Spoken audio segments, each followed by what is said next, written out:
L'Église existe pour évangéliser.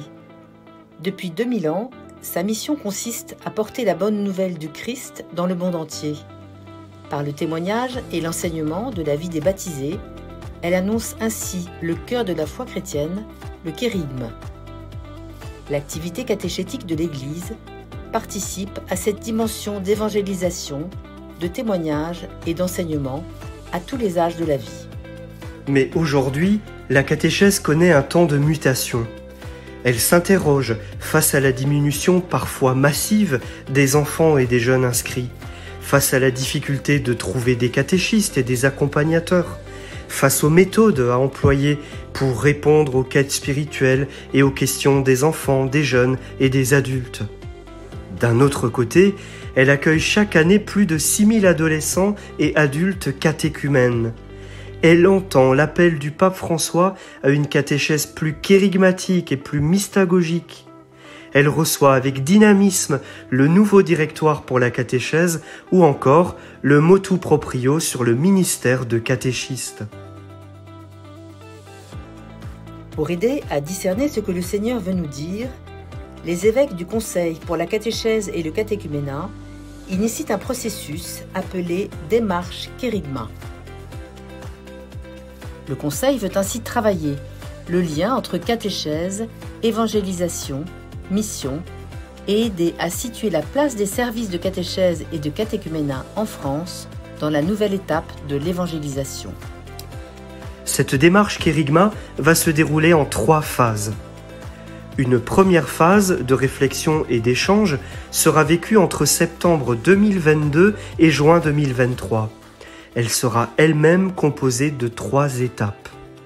Une première étape, diocésaine, va donc consister à se retrouver, se rencontrer, échanger entre septembre 2022 et janvier 2023 avec des outils pour accueillir la réalité, regarder les potentialités, envisager dans l'espérance le présent et l'avenir.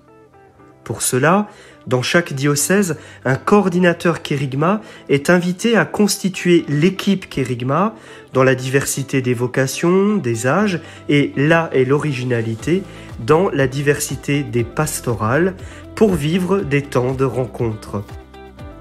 Chaque diocèse organisera cette équipe comme il le souhaite et trouvera le format adapté localement à la démarche kérygma.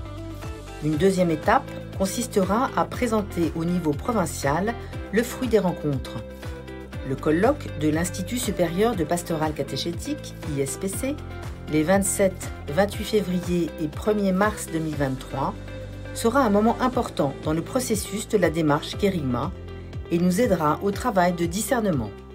Une troisième étape sera proposée le 8 juin 2023 avec une grande visio nationale pour les membres des équipes des services diocésains de catéchèse, de catéchuménat, des équipes kérygma. Un tremplin, un plongeoir qui nous mènera à Lourdes. En effet, la deuxième phase de la démarche kérygma, phase de rassemblement festif, nous conduira à Lourdes du 20 au 23 octobre 2023. Là, nous serons 2000, 3000, peut-être encore davantage à nous rassembler autour du Seigneur. La rencontre, la fraternité, le ressourcement, l'enseignement, le partage, la découverte sont déjà les qualificatifs de ce rassemblement. Et puis, après ce temps fort, à partir de novembre 2023, s'ouvrira une troisième phase, phase de discernement et de mise en œuvre de ce qui aura été vécu, une phase de maturation. En conclusion, la démarche kérygma veut redonner du souffle à la dimension missionnaire de l'Église portée par la catéchèse. Elle entend le pape François nous rappeler que le kérygme doit toujours être premier. Elle entend cet appel du Seigneur à vous d'en être les témoins. Nous voulons nous mettre à l'écoute de ce que l'Esprit dit à l'Église qui est en France.